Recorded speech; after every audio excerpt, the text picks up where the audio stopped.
me just make sure.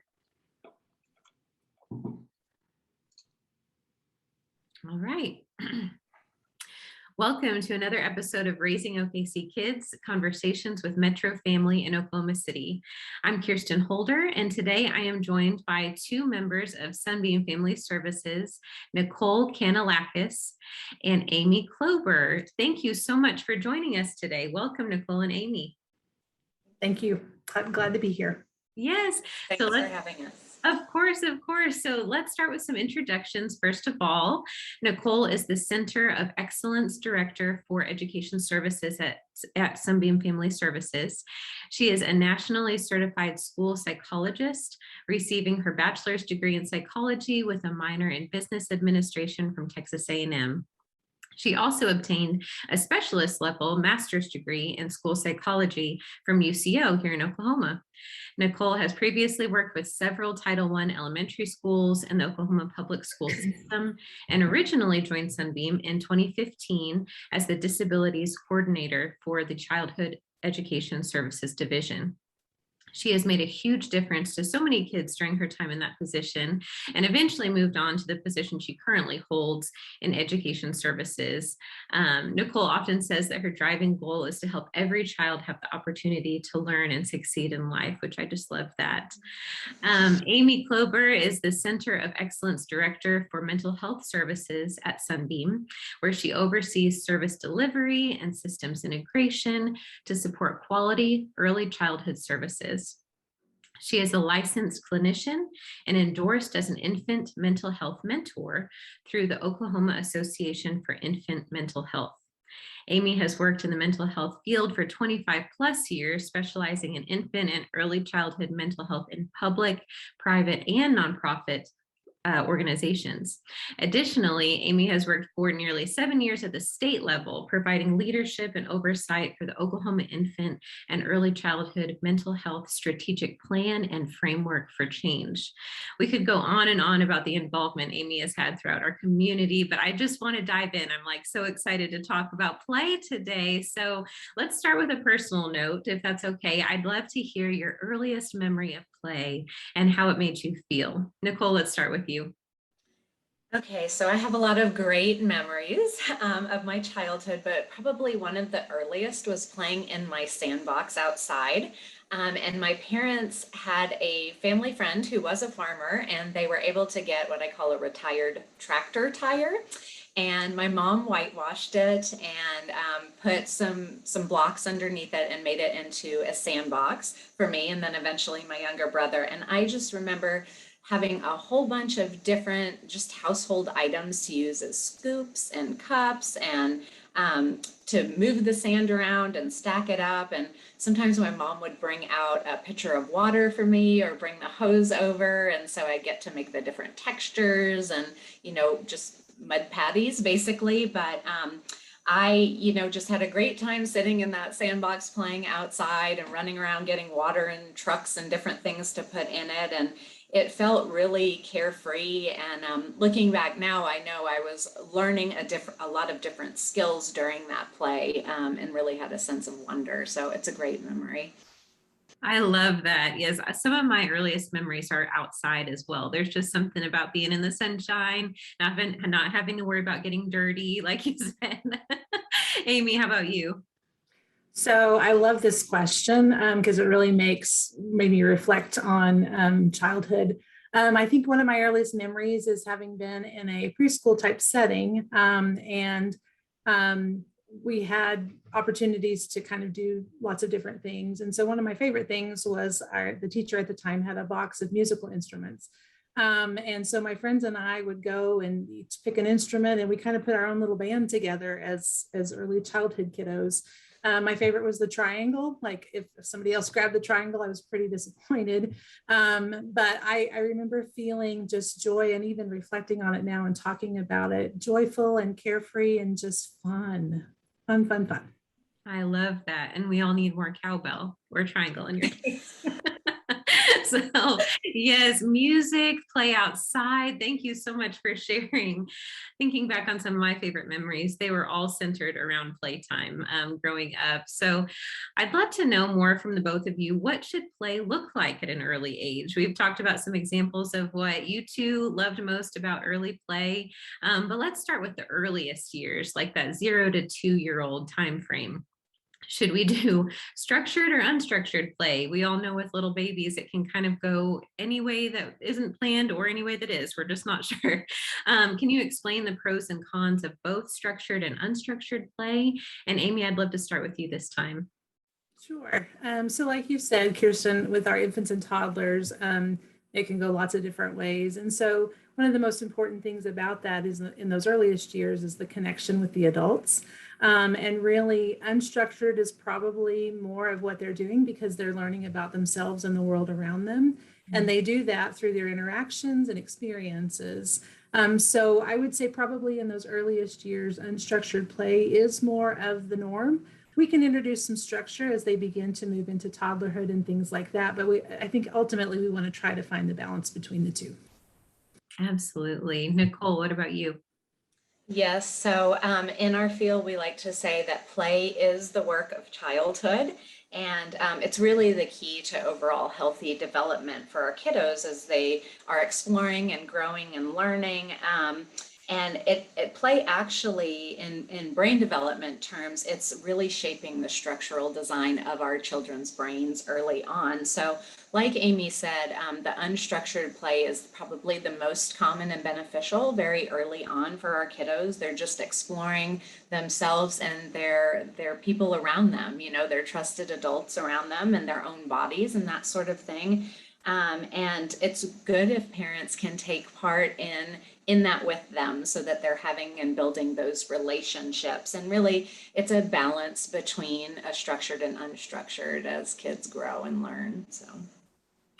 Hearing that from two experts kind of takes the pressure off. If you have babies in the household, you know, a little bit of this, a little bit of that, but unstructured and just kind of freedom, that really helps to know that that's the best way to go, because a lot of times we don't have control over that anyway. So that might be what we're doing anyway, just as patterns are in the earliest stages. So I'd love to hear also what kind of practice skills and mastery skills should we be looking for coming out of play? I'm talking about, are there cognitive skills, physical abilities, vocabulary as kids are getting older? You mentioned social skills with the trusted adults around them, but what are some of the earliest age skills and mastery that we should be looking for? Nicole, let's start with you. Sure, thanks, Kirsten. So kiddos move through various stages of play. From the earliest stages, they're pretty unoccupied and just learning about their own bodies and things like that, and then work up more towards, you know, in toddlerhood, parallel play alongside other kiddos, but not as much direct interaction yet through play. But they are learning not only body awareness, but their basic gross motor skills. So the cause and effect of when I do this, this happens. This is the muscles I use to stand up and that sort of thing. They're also working on very early communication skills, even before they can actually verbally, understandably talk with us. And in that, there's the reciprocal social interactions, like we like to call it serve and return. So the interactions with the adults around them, just cueing off of their visuals and watching the models that are happening. And even before they can say words, they're interacting with their adults. And if you're noticing those sorts of things, you're interacting with them based off of interests as well. And two, you're exposing the child to lots of sounds and vocabulary as you're talking to them. So they're developing that baseline foundation. And then self-regulation through co-regulation with adults as well. Hmm. I love that. Yeah, sometimes when you have a little baby, you don't think eye contact matters that much, but as you're talking about these cause and effects and reactions, that I can definitely see how that plays a part. Amy, I'd love to hear from you on the same question. Sure. I echo what Nicole says for sure. And the adult interactions with our littles, definitely promoting social emotional development specifically.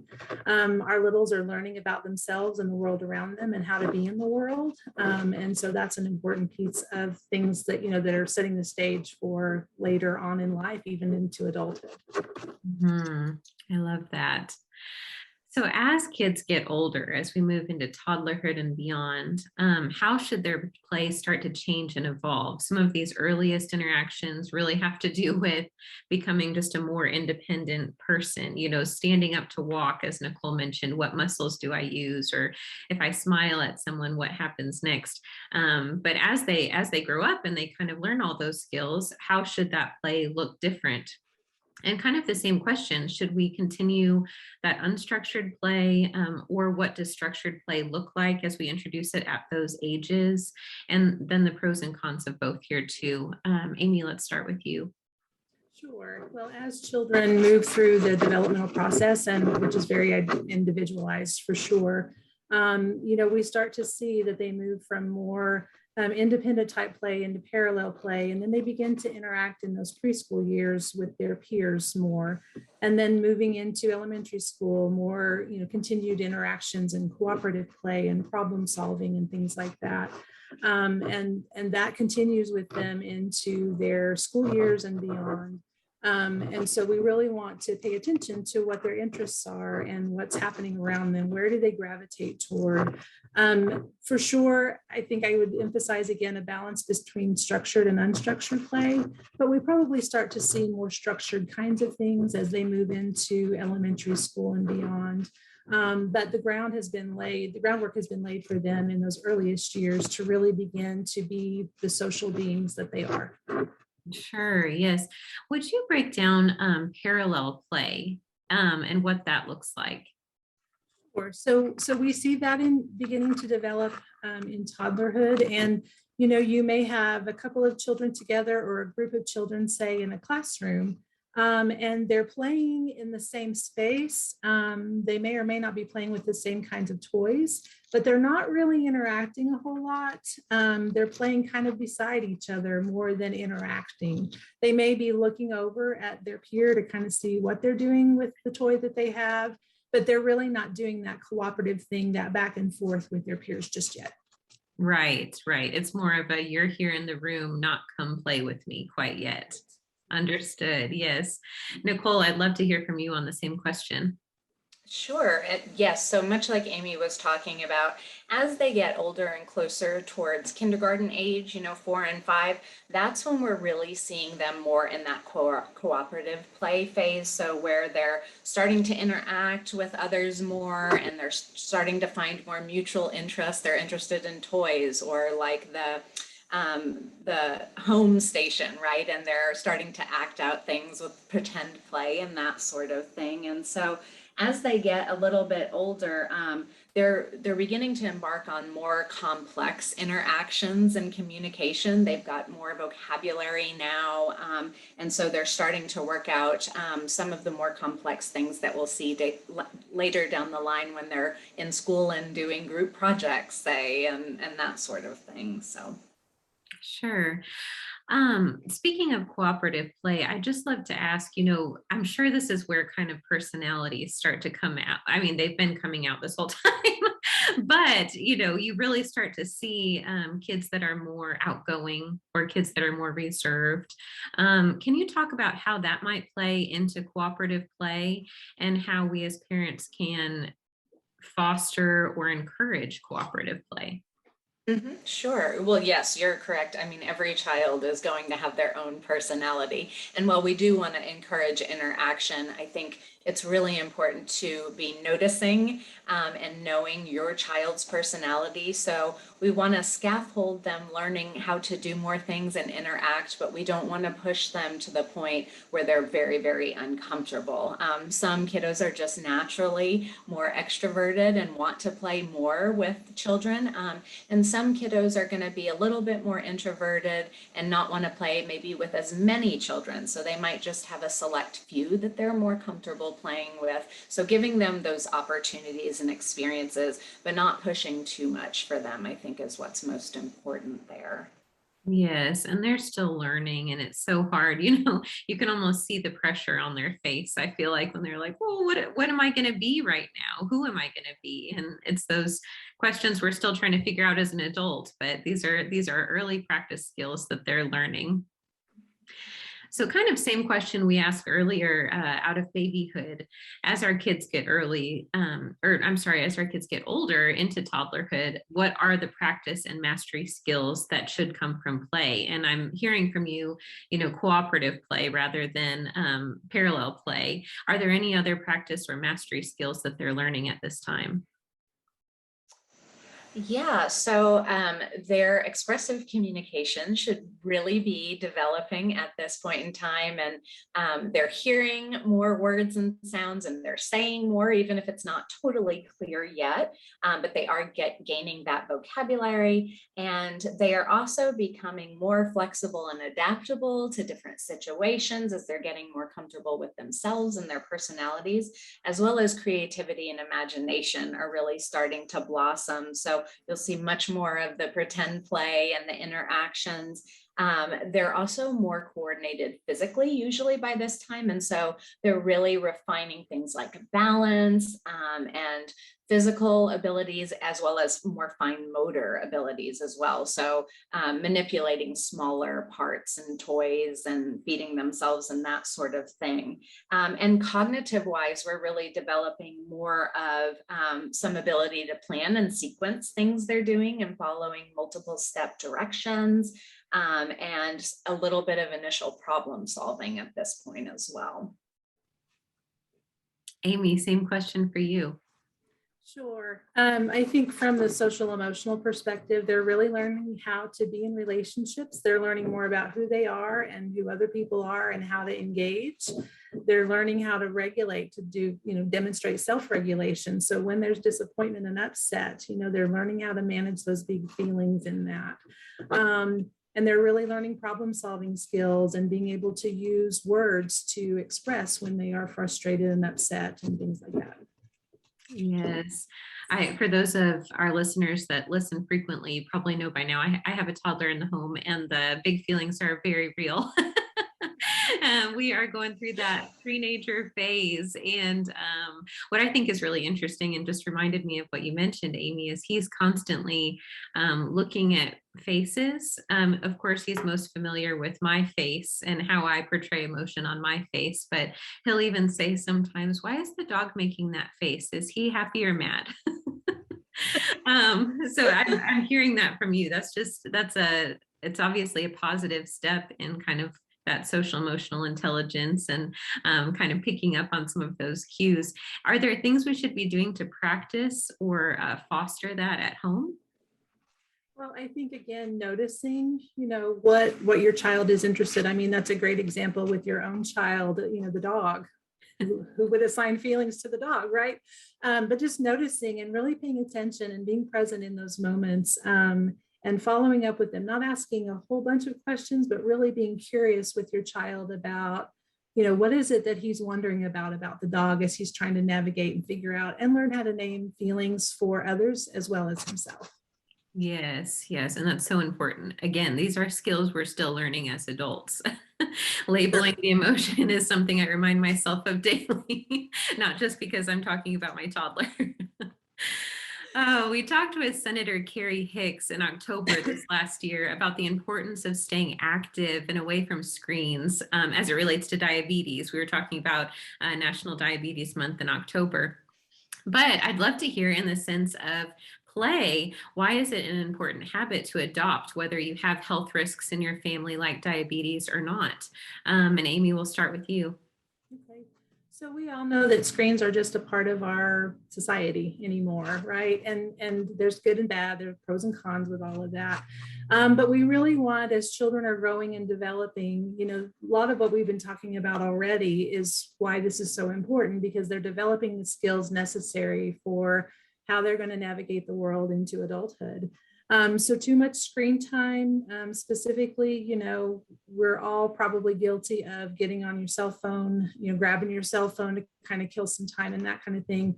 But it really minimizes creativity and opportunities for interaction and verbalizations and things like that that are so important. So being active and moving around and limiting screen time, the American Academy of Pediatrics identifies screen time for under 2 as like, don't do it, right? So again, I think we're talking about balance and really figuring out how to do both, because screens are and technology are just a part of our world. So we've got to figure out how to assure that our littles and our kids in general are able to interact with others in the world, because they're going to have to do that. They're going to have to develop the skills and the self-regulation to be able to navigate being in the world into adulthood. That's such a good point too, as a learned skill over time, looking at it that way. And it's so hard to do. I mean, parents of littles, but I'm sure of any age, sometimes it's just easier, but that doesn't mean in the long term that it's better. So trying to find that balance, as you mentioned, is so important. Nicole, I'd love to hear from you at the same question. Absolutely. So like Amy was mentioning, our little guys especially are really learning primarily by exploring their environment and observing what's going on around them.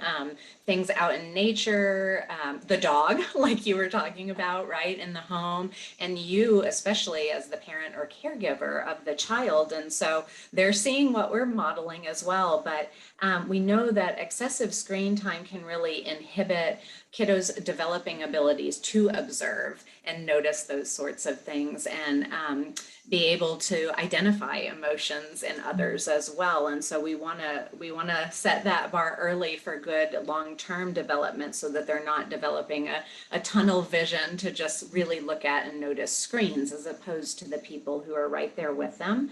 And another thing, in the 0 to 3 age range especially, this is when language is developing the most rapidly it ever will in the lifetime. And so children learn language best by engaging and interacting with others and adults that are talking to them and playing with them, just through the everyday things that they're doing. And a lot of studies have shown that children under 2 learn significantly less from videos, even if they're educational videos, than when learning from another person and interacting in person with them.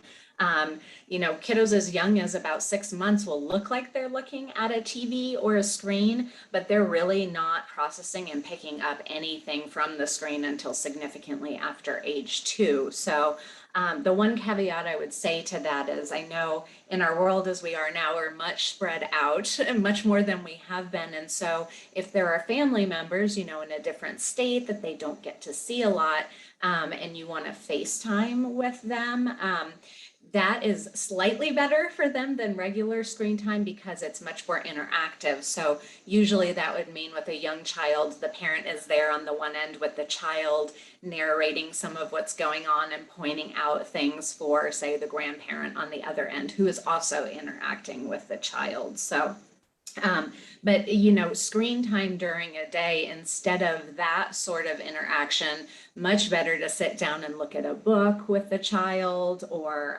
play a game or something like that. So they're really having that interaction and seeing your example for them as well. Right. Oh my goodness. That FaceTiming is a good point. I'm glad you brought that up right now. We're coming up on the 2-year anniversary of the pandemic. It is so crazy to even say that out loud. And so many kids, I think, have been so much more used to seeing relatives and loved ones through a screen than they ever have in the past. Again, using a personal example, my toddler, if I put the phone on speaker, he'll say, "Hey, look at this." And I was, well, they can't see you. They're not on FaceTime. Right. He just kind of assumes now if someone's on the phone, they're on FaceTime, because they're getting, more and more used to that. So that is really good and interesting point. And I love your points about interactivity too. There's questions a lot of the times during books, especially, but I'm sure during TV shows, and when they're not able to answer and express and do the cause and effect that we've discussed, I can see how that would be not as beneficial. So I appreciate those points. I'd love to talk about benefits to indoor and outdoor play. We're in January. We are cold, we're hoping for a few sunny days, but a lot of times we're inside right now. And of course, itching to get outside. But how can we maximize opportunity for creative play in both spaces? Nicole, let's start with you. Yes, yeah, great point. So, I mean, indoor and outdoor play both have their pros and cons, of course. It's lovely when we can get outdoors to play. Just being in nature, pun intended, right, by its very nature, is going to reduce some screen time playing outdoors. It's going to foster a lot more creativity and pretend play and imagination. But they're also going to be more physical, right? And so sometimes the weather, as you're saying, is not always great for being outside, or it might not be the safest place to play outside. And so that's not to say that indoor play can't be a positive thing too. Really, the emphasis there would be still limiting screen time and having more time to interact, where you're doing thinking activities, and you're having a conversation, games, or building things. We don't get as much motor movement inside, especially as adults, as we do when we're kids. But if they can still have a place to do some of those motor movements, that is okay. But it's interesting because now we spend so much less time outdoors than we used to as a society as a whole. And there's actually something called nature deficit disorder, where kiddos are not getting to spend as much time outside and just interacting with nature, where they can feel more grounded. And we do know that children who have opportunities to be in nature usually end up with better motor coordination down the line when they're playing on teams and that sort of thing, and are also better able to concentrate and pay attention as well. So there's a lot of benefits. How interesting. My goodness. Yeah. Amy, I'd love to hear from you. Sure. Well, there's nothing like being in nature. There's no artificial replication of that anywhere, right? To get the sensory experiences that you do when you're in nature. It helps keep us grounded, I think, because it allows us to breathe in the fresh air and to feel the sunlight and to see all of the sights and things. And that can really help our mental health and well-being as well, because sometimes we need a break from the things that we may do inside. And not to be negative about inside play, because there are benefits to that too. But I think anytime we have those opportunities to have, engage our kids in outdoor kinds of things, there's lots of benefits to all of us. The nature deficit disorder, wow, that says a lot, right? And as a society, it kind of, I hope, will make us think a little bit about how we balance the two indoor outdoor kinds of play. Absolutely. I don't know what it is, and maybe you both mentioned feeling grounded in nature, and maybe that's just a pull we all have as humans. But I've heard just from so many of our readers, listeners, friends, and family, if the baby's fussy, just step outside. And that just automatically seems to calm, whether it's the change of scenery or the fresh air or the sunshine, something about that we all need. So definitely paying attention to that as our kids are little, but also so important as they get older too. I'd love to talk about imagination. We talked a little bit about it as kids are moving into toddlerhood, but what age does imagination really begin to form? Is there a specific age? And what kind of play fosters the greatest creativity? And even furthermore, what does that creativity and imagination look like different from toddlers into elementary, middle, and high school years? Amy, let's start with you. Sure. So we all know toddlers kind of imitate what we do, the good, the bad, and the ugly, right? But really between the ages of about 2 and 3 is when we start to see imagination start to emerge, where we see a child who may take a block and turn it into a cell phone, for example, right? And they want to engage you in that conversation when they're talking. And so as that continues to emerge, kids are able to tell stories and to create scenes that they want to play out and things like that. And as they move into elementary school, the creativity opportunities are endless in that. And so when kids are able to be in environments where imaginative play can take root, then they're able to express that creativity in lots of different ways and develop additional skills in the arts and things like that to support their learning as they move into elementary school and beyond. Nicole, same question for you.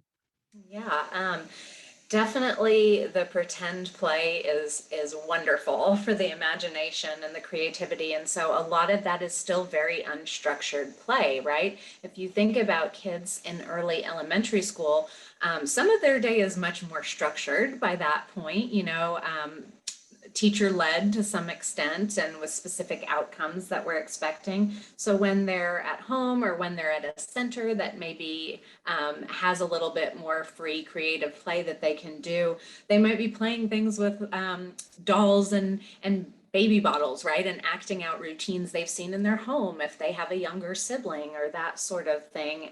But I think as many things as we can notice about what they're doing in that pretend play, that helps us pick up on what they're interested in. And so then us as adults, we can offer more things that might extend that thinking for them into different routines, and also give them more opportunities and exposure to different environments so that they can develop other interests as well.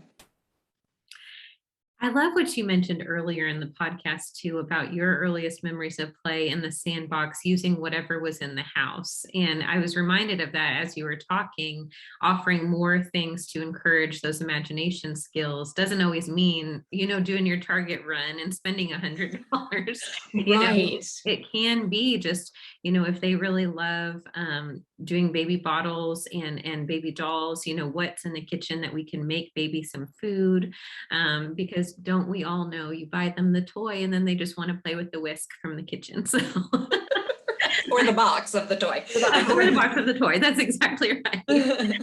So yes, finding some of those things that align with their interests. I like that tip, and trying to be creative ourselves. We have to kind of reopen those boxes in our own minds to be creative ourselves and find those things that can further their creativity too. So I love that.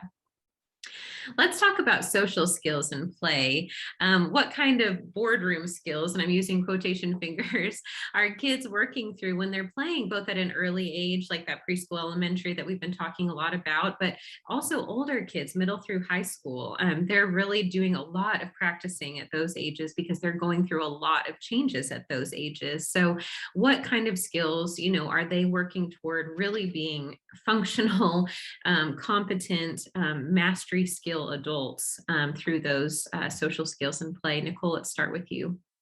Okay, great. Yeah. So, early on, they're doing all sorts of skills, right? As we talked about, they're developing cognitive skills and physical skills and the social emotional skills, understanding how they're feeling, then being able to look at and interpret and understand how other people are feeling. So perspective taking as they're getting a little bit older. They're also really working on developing more complex skills with their executive functioning, so that when we have studying that comes into play more in middle and high school, they can really think about the steps that they need to take to, say, study for a test, or when you have a group project, how to interact with others and work together towards a common goal. And independence as well as teamwork is very important, as we all know. So I think also too, having some challenge and uncertainty in play is really important, because they're learning their own limits over time through that, and that just gets more nuanced and complex as they get older. We all know, we're still learning about ourselves as adults, right? And so every situation they find themselves in or exposed to is an opportunity for them to really learn and develop and hone in on some more skills they can use in things throughout life, throughout school and maybe college and work too. Yes, we all hated the group projects, but we all look back on the group projects with more we learned through interpersonal skills than probably the actual project we worked on. So I think that's a lot of what you're saying. If you don't mind me asking a follow-up question, when kids are kind of in those middle and high school stages, and they are experiencing those conflict situations, sometimes we don't hear about them, you know, even if we're driving kids home from school or we're talking at the dinner table and we're really trying to find out about their day. I know a lot of it is asking the key questions and picking up on some signals here and there, but what are some ways that we can find out about what's really happening? Sometimes they're embarrassed about situations in conflict, but we need to talk about it to all be able to learn from it. So what's the best way to kind of do that?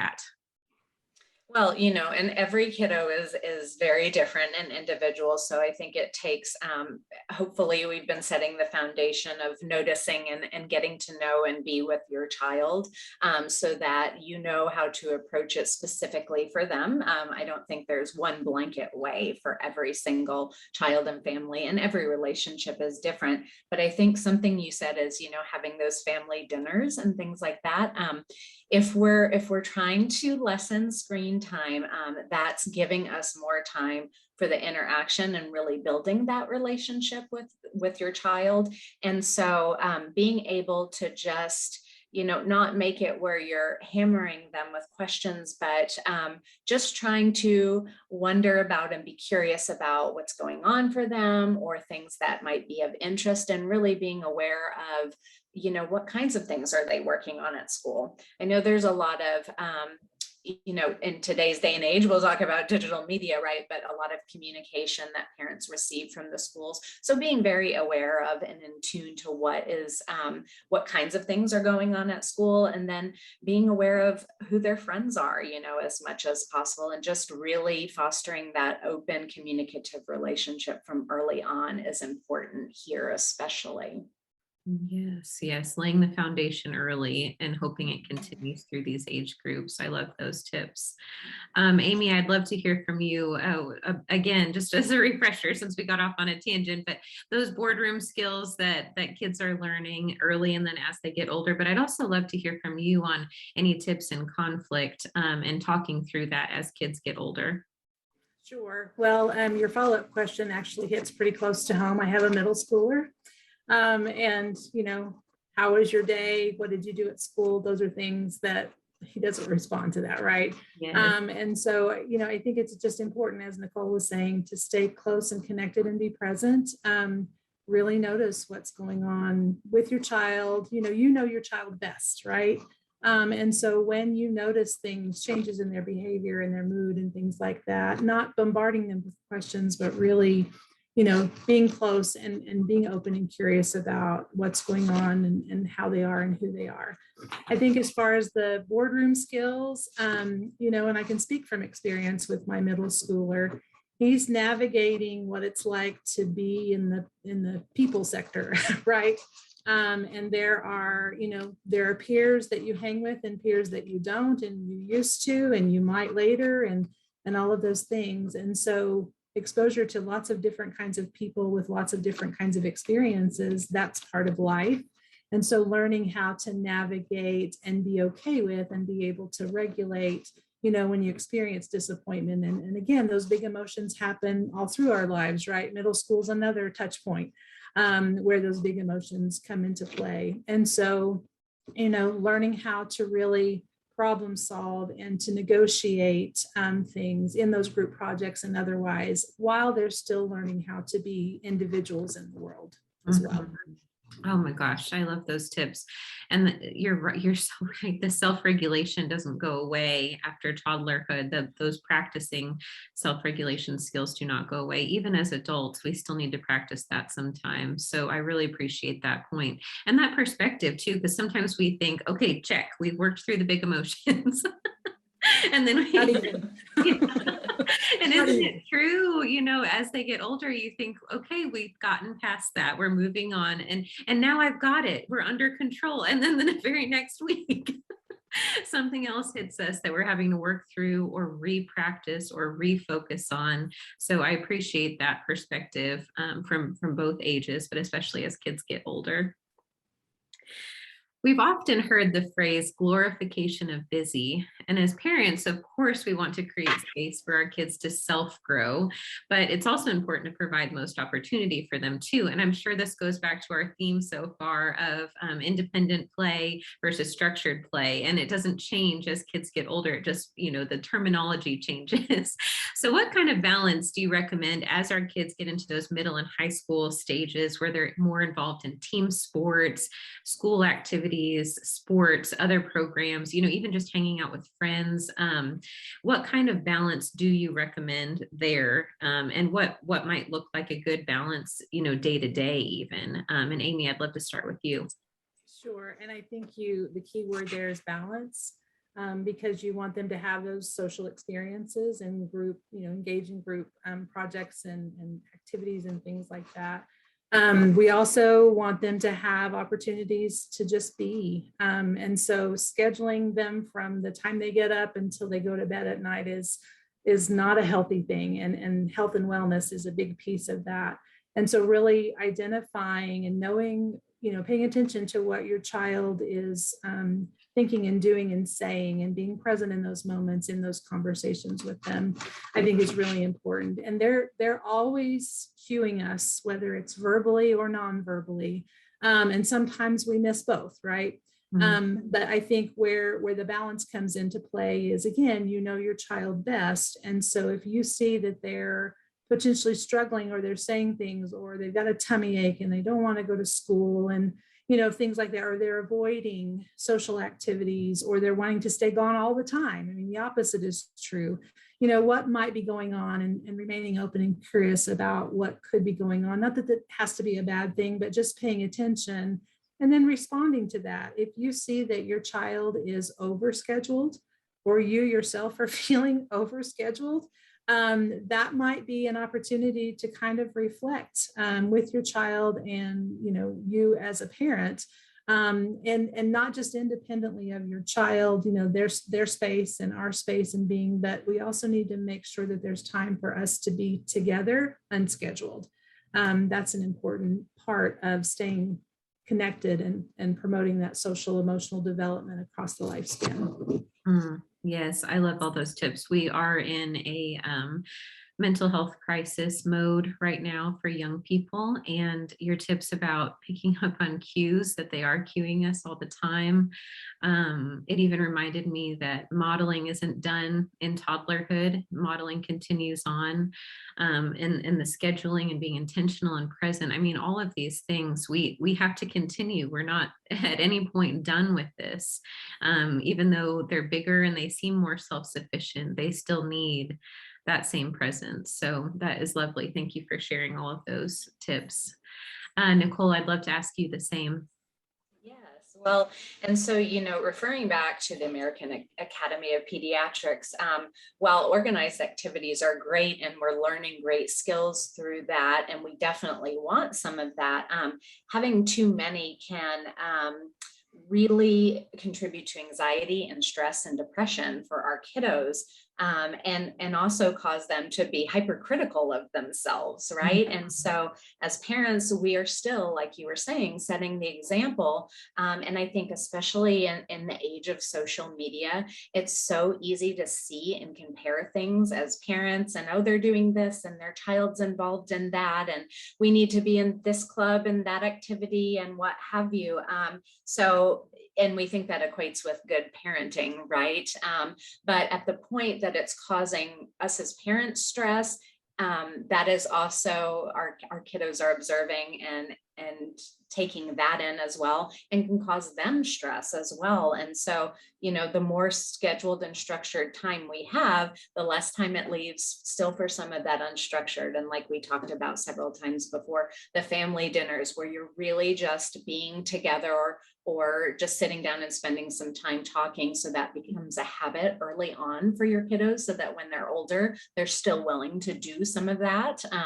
Teenagers are less willing to do some of that, but if we've set the foundation early, I think that's important. And really, as families, proactively kind of looking at your schedule as the adult, and seeing what all you have scheduled, and then being intentional about creating times for things. And if you're wondering if maybe you and your child are overscheduled, you can look at some things like what particular activities, extracurricular or other, do they really enjoy doing, and what does each specific activity accomplish or give them a sense of benefit from doing.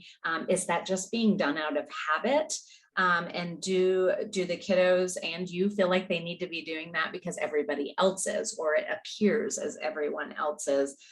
And are they spending so much time doing so many other things that you really aren't aware of what else is going on in their lives, and that speaks to earlier questions. So if you're noticing some of those things, it's okay to stop and take stock of what's going on and intentionally make a shift in that. And as the kiddos are older, trying to have an open dialogue about that with them is okay. I think we as parents still have to give them permission. They are still kids, right? And so sometimes they're trying to live up to what they perceive to be expected ideals as well. Mhm. Oh my goodness, so many nuggets I want to talk about out of what you just said. A lot of what you just kind of listed off as beneficial activities. Once again, I need to be doing this in my own week for my own self. Are these We all do. As Marie Kondo says, is this bringing me joy today? Yes, exactly. But even, Brene Brown talks about that too, for anyone who has read any of her wonderful books. And if not, please do. But She's amazing. Yeah. yes, she talks about kind of masking emotions with busyness. And that's something that really struck me because, and I think many people can fall into this category. You're trying to achieve and you're trying to get to the next step. And if you are that as a parent, how are you modeling or even pushing that onto your kids? Are we breeding perfectionists or are we breeding wholehearted children? And that's something that is, I think, going to take a constant reflection on our part as parents and a constant evaluation. So I appreciate you providing those tips and asking ourselves those questions, taking a moment to step back and really asking about each of those activities. Are we doing them for external validation, or are we doing them for skill building and because it breeds confidence and achievement internally and in our families as well? And man, I could go on about how those skills and qualities and conversations translate so much to social media usage in young people. Are we doing this for external validation or because it's something who's really a part of who we are and what we're proud of and who we want to present ourselves to the world? So those are such good tips. I so appreciate you saying everything that you just did. So I'd love to bring Sunbeam into this conversation as well. Can you talk about how Sunbeam is using some of the points we've made today to make a positive impact in the lives of kids and families they reach? I know they do, but I'd love to hear specifically what you're working on at Sunbeam. Nicole, let's start with you. Sure. So Sunbeam, we're in the early childhood services division specifically, but we run federally funded early Head Start and Head Start programs. So we're serving kiddos really from the ages of as young as 6 weeks up to getting close to 5 years old and going into pre-K and or kindergarten. And so Head Start, like we've talked about already, is very specific on limiting screen time with our kiddos. So in our classrooms, you don't see a lot of screens and TVs. They're not watching videos. It's much more interactive and relationship based for our children. There's also a lot of outdoor time as much as we can get scheduled in, weather permitting, of course, right? In Oklahoma, we have the extreme highs and lows, so we do have to be careful about that. But in the summertime, we have splash pads and things, and they get to do water play. So, that bonding with nature. We even have indoor water tables that they can play with and bring natural display items inside so they can investigate them. But we're fortunate to be able to have what are called natural playgrounds at many of our centers. And so things that are much more focused and attuned with nature as opposed to just the big plastic brightly colored slides, that everybody knows and loves, so that we're fostering what we call outdoor classrooms, and we can learn about things things. We have gardens at some of our centers so kids can see, and they get to help plant seeds early on and watch them grow and that sort of thing, and observe bugs outside and leaves associated with seasons and that sort of thing. And then I think another thing I really love about our programs is that we really try to foster that home to school connection. So very much involving our parents and other caregivers. We have grandparents raising grandchildren as well. And so having times for them to come to the centers and engage in activities with their kiddos and other children, as well as providing activities and things we can send home so that they can do with their children, older and younger, right? If there's older siblings as well, so they can all be involved with like STEAM and STEM activities as well. Oh my goodness, I love all of that. That is so beautiful. Amy, I'd love to hear from you and the work you're doing at Sunbeam. Sure. So, as Nicole identified, we're in the early childhood business for sure. And we have grandparents raising grandchildren as one of our program or service delivery portion. We also offer mental health services. So we have counseling available for families of all ages. And we have a foster care program. And I would say the theme running among all of those in relationship to what we've been talking about today is that relational piece and that connectedness. And really being intentional about noticing and staying connected, even if it's virtually, trying to figure out creative ways to make sure that's happening. So I think we're really trying to not just talk the talk, but walk the walk in everything that we've talked about today across the agency. We see families from all different kinds of backgrounds. And so we want to make sure that they have every opportunity and the support that they need from our services to be able to live their best lives. Thank you so much for sharing that today.